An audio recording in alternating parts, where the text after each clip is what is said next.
आता सगळे इथं आपण ज्या कार्यक्रमासाठी जमलोय आपण ते सगळे जे शिल्पकार समोर बसले त्यांना माझा मनापासून नमस्कार. सरांचा मला परवा फोन आला होता डोयफोडे सरांचा की क्षमा आपल्याला असं असं जायचं आहे.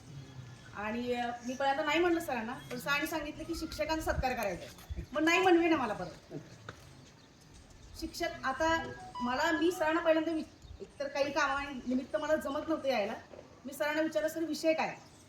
सर म्हटले थोडंसं एकतर विद्यार्थी शिक्षकांचं नातं असेल किंवा तुला शिक्षणाचं महत्त्व ह्याच्याबद्दल तुला बोलायचं. मी म्हटलं मी डॉक्टर आणि पेशा आहे. मला जर खरं कोणी विचारलं की तुला डॉक्टर नसती झालीस तर तू काय झाली असतेस, मी नक्कीच म्हणलं असते की शिक्षक झाले असते. शिक्षक हा आपला दुसरा बाप असतो, दुसरी आई असते. आईच्या पोटात असताना, आईच्या गर्भात असताना जसं बाळाची नाळ आईशी जोडली गेली असते, तसं ते मूल जेव्हा बाहेरच्या जगात वावरायला लागतं त्याची नाळ दुसरी शिक्षकाशी जोडली जाते. शिक्षकाचं नातं, शिक्षक भविष्यात तुम्हाला जी उजळणी देतो, तुम्हाला तुमचं भविष्य उजळवतो, तुमचं व्यक्तिमत्व घडवतो. आयुष्यात आपल्याला कुठे शिक्षणाची गरज पडत नाही. प्रत्येक यशाची पायरी चढण्यासाठी असेल किंवा कुठेही आयुष्यात पुढे जाण्यासाठी असेल, आपल्याला शिक्षणाची गरज लागतेच. तुमचं शिक्षण तुमचं आयुष्य घडवतं, तुमचं व्यक्तिमत्व घडवतं. खरं तर आपण तुम्हाला माहिती असेल, एक साधारणतः इतर देशांच्या तुलनेत जर आपण बघितलं तर आपला भारत देश गरिबी आणि बेरोजगारी ह्याच्यात थोडंसं पुढे आहे. आणि ह्याला कुठं ना कुठं तरी आपलं शिक्षणाचं कमतरता मला जाणवते. आणि ज्या देशात शिक्षणाची पातळी जास्त आहे तिथे विकासाची गती जास्ती असते, हे लक्षात ठेवा. त्याच्यामुळं आपल्याला शिक्षण फक्त करिअर घडवण्यासाठी पाहिजे असं नव्हे, तर तुमची जीवनशैली सुधारण्यासाठी असेल किंवा तुम्हाला आयुष्यात नैतिकता काय असते हे दाखवायचं काम जर कोण करत असेल तर हे शिक्षक लोक करतात. मला खरं मॅडम सांगताना माझं शिक्षण कुठे इंग्लिश मिडियममध्ये झालेलं नाही आहे, जिल्हा परिषदला झालेलं आहे हेही सांगते. म्हणजे डॉक्टर व्हायला कुठे इंग्लिश मिडियमला शिकायला पाहिजे असं काही नाही आहे. दुसरा मुद्दा तुम्ही खो खोचा. खो खो म्हणल्यानंतर मी माझे सगळे विषय विसरले. मला काय बोलायचं आहे, कारण मी खो खो प्लेअर आहे.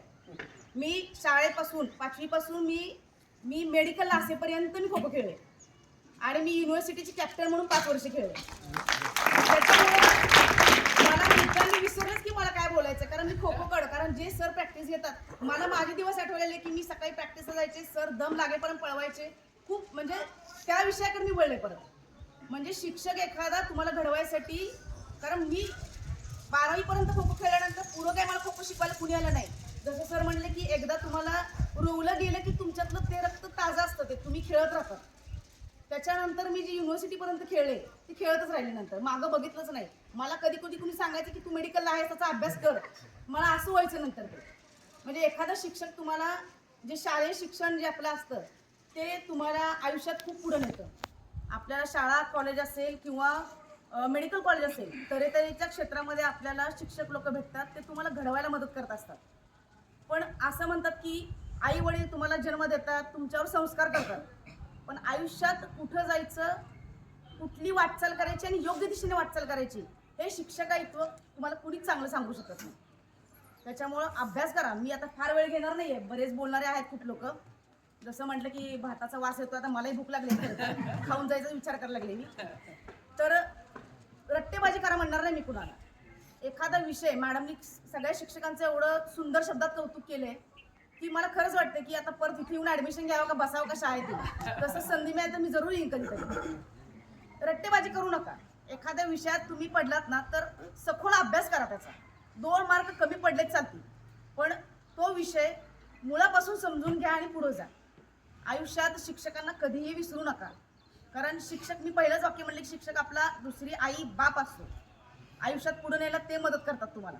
त्याच्यामुळे खूप शिका, खूप मोठे व्हा, आयुष्यात खूप पुढे जा. स्वतःचं नाव तर कराच करा, पण जेव्हा तुम्ही पुढे जाचाल, आता जसं गुलाणी सरांनी सांगितलं की मी आज जे उभं आहे ते डोयफोडे सरांचं इथं नाव घेऊन त्यांनी सांगितलं, तसं तुम्ही पण उद्या इथं उभं राहा आणि सगळ्या शिक्षकांची उद्या नावं घ्या, अशी माझी इच्छा आहे.